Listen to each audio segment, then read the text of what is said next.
Hello and welcome back to AP World History Modern. Today is our third day of review, and a lot of what we did today in class is go over the mock exam from Saturday, and so we'll kind of talk about that with you in just a minute.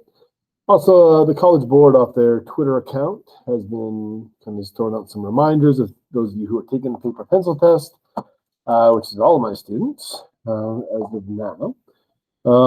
Just to remind us of what to bring, what not to bring. So remember, a number 2 pencil, a wooden number 2 pencil, no mechanical pencils allowed. Black or blue ink pens, so no purple glitter gel ink to be used. Make sure you have a valid ID when you come to the testing site. So that could be a driver's license, a student ID with a photo on it, right? A GA student ID is fine. Master still required here. Hand sanitizer, if that makes you feel more comfortable. Waters and snacks must be kept outside. You can access them during a break. And, if you have not heard back about your SSD accommodations, please contact your counselor if you apply for that. All right, so don't bring anything electronic. No phones, no smartwatches, no fitness trackers, any wearable tech, recording devices, listening devices, etc., etc., etc. Right? No books, no notes, no fill-in guided organizers, no scratch paper. Everything will be provided to you when you walk into the room. All you walk into the room with is your ID, a pen, and pencils. Right? And you also bring in a mask and hand sanitizer. All right, no watches that make noise, earplugs, no wearing shirts with answers on them, that kind of stuff. All right, so those are your do's and don'ts.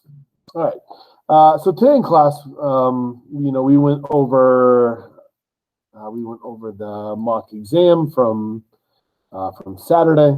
We just kind of went over this and really just started plugging in some numbers here to kind of get an idea of where we're at. So everyone walked out on Saturday with their multiple choice Scantron. We did a little bit of a unit breakdown per question so that you could see your targeted weak areas. So hopefully everyone who walked out has at least the multiple choice done. A couple of kids who left a little bit early who didn't get their diagnostic filled out by me, but I gave you a blank diagnostic so you can see which are your areas of strengths and weaknesses to help you with targeting studies. So, but everyone has this. So, how many did you get correct? So, if you got like 75% correct, you would not put a 75 in there. You would put the number that, of correct answers out of 55, right? So the number has to be less than 55, or 55 or less. But nobody who came on Saturday got a 55. You had some 50s, but no 55s. All right, so take that number, so write that in there, and then just use your calculator and multiply that by 1.0181, and that gives you a weighted Section 1 score. All right, so today in class we went through the FRQs, at least we started going through the FRQs. So we did the SAQ answers today, right? So short answer question 1, short answer question 2, and then 3 or 4, right? And so just kind of tips that, that we went over today with this is, for those who did the mock, there was definitely some of you who struggled to finish the 55 multiple choice questions in 55 minutes. So kind of think about your speed and your pacing, and just kind of make sure you make adjustments accordingly. And the same is true for the SAQs. Is you'll notice that for every one of these questions there's 3 parts. So question 1, ABC, 2, ABC. And you'll notice question 1 is, A is easier than B, B is easier than C. And if you struggled to answer those 9 questions in the 40 minutes that you were provided, you may want to think about, if you come across the letter C that you are unfamiliar with, don't waste time on that, jump right to the next A and go ahead and do that. And if you have time permitting, maybe come back and do all the C's that you skip over. If you're going to leave one blank because you didn't answer it, the odds are probably more in your favor if the one you leave blank is a C than an A. You don't want to leave an A hanging, right? Because they're generally easier than the Cs. So, you know, but if you had no problem finishing your 9 SAQs in the 40-minute time period, then this is all a moot discussion, right? So I'm really just talking to those of you who, you know, found that maybe you didn't have time to answer, you know, a B or something out there, you know, and that is not the one you want to leave blank, right? The bar is generally a little lower on those. So anyway, so we went over these today, and so we either put a 1, 2, or 3 here, a 1, 2, or 3 here, and a 1, 2, or 3 here, and then you have your, you know, your kind of rough, but you have your basic score. You know, kids in class, if they were unsure, then I kind of just give them a quick little grade, all right? So we're going to do the DBQ and the LEQ tomorrow, right? But already, you know, I've got a number of kids who are already in this composite range above a 60, just after doing the, you know, the SAQs.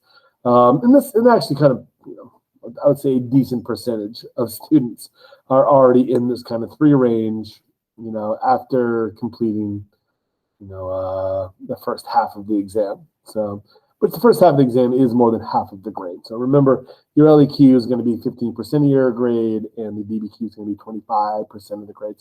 So you know, 40% of the grade is still kind of hanging out there that we haven't gone over yet. So, but so if you already have a 3 right now, congratulations. That is awesome. If not, then there's a lot of points out there that will get you up to that 3 composite range. So hopefully tomorrow that'll be fine. All right, so you know, in class, you know, in most classes really didn't get beyond, you know, this. You know, so the ones that we did, you know, we just kind of talked about any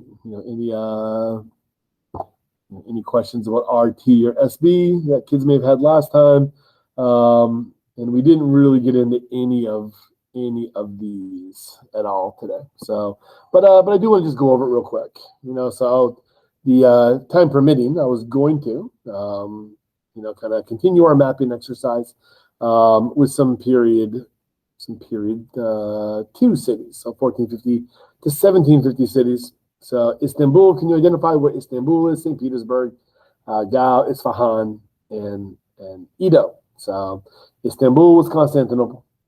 Right, so if that helps. St. Petersburg is new during this time period. Right, so in the Baltic Sea. Gao is near, in the neighborhood of Timbuktu. Isfahan, so this is it's a Safavid city, right? So modern day Iran. And Edo is, you know, you're talking about Edo, you get into the Shinto, the Shogun period there. So the Edo period, you know, Tokugawa shogunate, right? So Edo is Tokyo, modern day Tokyo. Right, as far as monumental architecture, so be kind of aware of where these things are, right? So the Taj, we were talking about that last time. So that's, you know, so that's in South Asia. That is Mughal. So just it's in Agra, just south of New Delhi. Right. Blue Mosque is Istanbul. Right. The Temple of the Sun, right, Coricancha. So this is Cusco, right? The Inca Temple of the Sun. So where Pachacuti worshipped Inti. Right.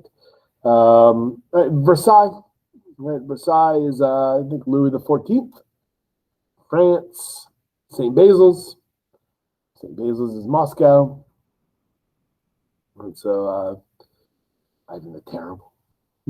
And Edo, right? Edo Castle. So Japan, right? And Edo.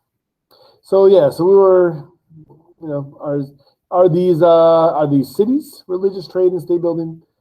And are these monuments, right? Are they religious, trade, or state building? A lot of them are, in fact, religious, right? But some are definitely state building. Right? Some of these are state building. So, right, so good to know. All right, so we're still, obviously we didn't go into these, right? But this is obviously the Taj, right? This is the Hall of Mirrors at Versailles. And this is St. Basil's in Moscow. All right, so that is all for today. That is all for today. So we will we'll see if we kind of get through more content in the next video.